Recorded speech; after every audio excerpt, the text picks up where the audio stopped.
Hello everyone. 62ನೇ ಪ್ರಶ್ನೆಯನ್ನ ನೋಡೋಣ. A, B, C ಮತ್ತು ಡಿ ಎಂಬ 4 ಲೋಹಗಳ ಚೂರುಗಳನ್ನು ತೆಗೆದುಕೊಂಡು ಈ ಕೆಳಗಿನ ದ್ರಾವಣಗಳೊಳಗೆ ಒಂದಾದ ನಂತರ ಒಂದರಂತೆ ಹಾಕಿದೆ. ಬರುವಂತಹ ಫಲಿತಾಂಶವನ್ನು ಈ ಕೆಳಗಿನಂತೆ ಪಟ್ಟಿ ಮಾಡಲಾಗಿದೆ.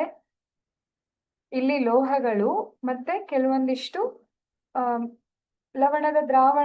ಲವಣವನ್ನ ತಗೊಂಡು ಅದರ ಜೊತೆಗೆ ಕ್ರಿಯೆಯನ್ನ ನಡೆಸಿದಾಗ ಯಾವ ರೀತಿಯ ಒಂದು ಫಲಿತಾಂಶ ಸಿಕ್ಕಿದೆ ಅನ್ನೋದನ್ನ ಬರೆದಿದ್ದಾರೆ.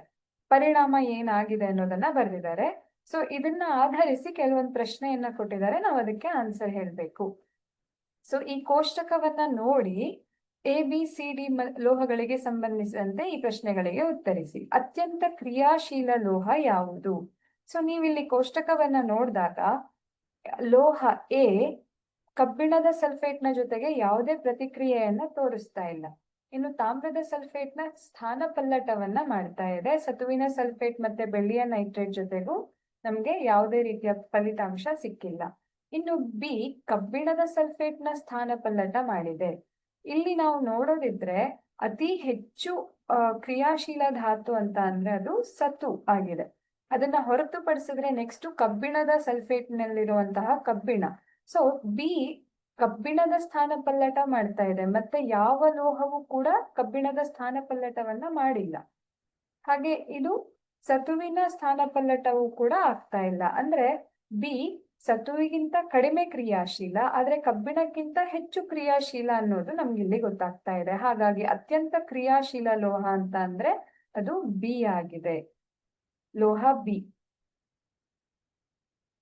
ಇನ್ನು ಒಂದು ವೇಳೆ ಬಿ ಅನ್ನು ತಾಮ್ರದ ಸಲ್ಫೇಟ್ ದ್ರಾವಣದೊಳಗೆ ಹಾಕಿದಾಗ ನೀವು ಏನನ್ನು ಗಮನಿಸುವಿರಿ?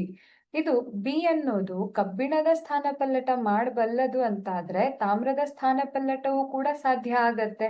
ಹಾಗಾಗಿ ಸ್ಥಾನಪಲ್ಲಟ, ತಾಮ್ರದ ಸ್ಥಾನಪಲ್ಲಟ ಆಗೋದನ್ನ ನಾವು ಗಮನಿಸಬಹುದು.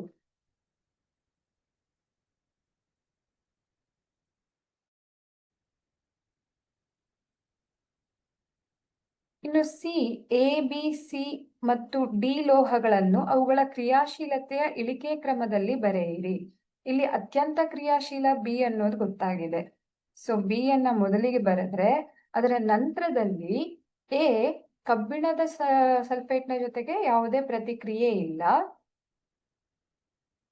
ಹಾಗೆ ತಾಮ್ರದ ಸಲ್ಫೇಟ್ನ ಸ್ಥಾನಪಲ್ಲಟವನ್ನ ಮಾಡಿದೆ ಇದು.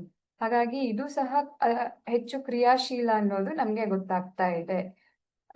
ಇನ್ನು ಸಿ ಅನ್ನ ನೋಡಿದ್ರೆ ಕಬ್ಬಿಣದ ಸಲ್ಫೇಟ್ನ ಜೊತೆಗೂ ಪ್ರತಿಕ್ರಿಯೆ ಇಲ್ಲ, ತಾಮ್ರದ ಸಲ್ಫೇಟ್ನ ಜೊತೆಗೂ ಪ್ರತಿಕ್ರಿಯೆ ಇಲ್ಲ, ಸತುವಿನ ಸಲ್ಫೇಟ್ನ ಜೊತೆಗೂ ಪ್ರತಿಕ್ರಿಯೆ ಇಲ್ಲ, ಆದ್ರೆ ಬೆಳ್ಳಿಯ ನೈಟ್ರೇಟ್ನ ಜೊತೆಗೆ ಸ್ಥಾನಪಲ್ಲಟವನ್ನ ಮಾಡಿದೆ. ಹಾಗಾಗಿ ಇಲ್ಲಿ ನಾವು ನೆಕ್ಸ್ಟ್ ಕ್ರಿಯಾಶೀಲ ಧಾತು ಎ ಅನ್ನೋದನ್ನ ಗಮನಿಸಬಹುದು. ಯಾಕೆ ಅಂದ್ರೆ ತಾಮ್ರದ ಕ್ರಿಯಾಶೀಲತೆ ಬೆಳ್ಳಿಗಿಂತ ಜಾಸ್ತಿ ಇದೆ.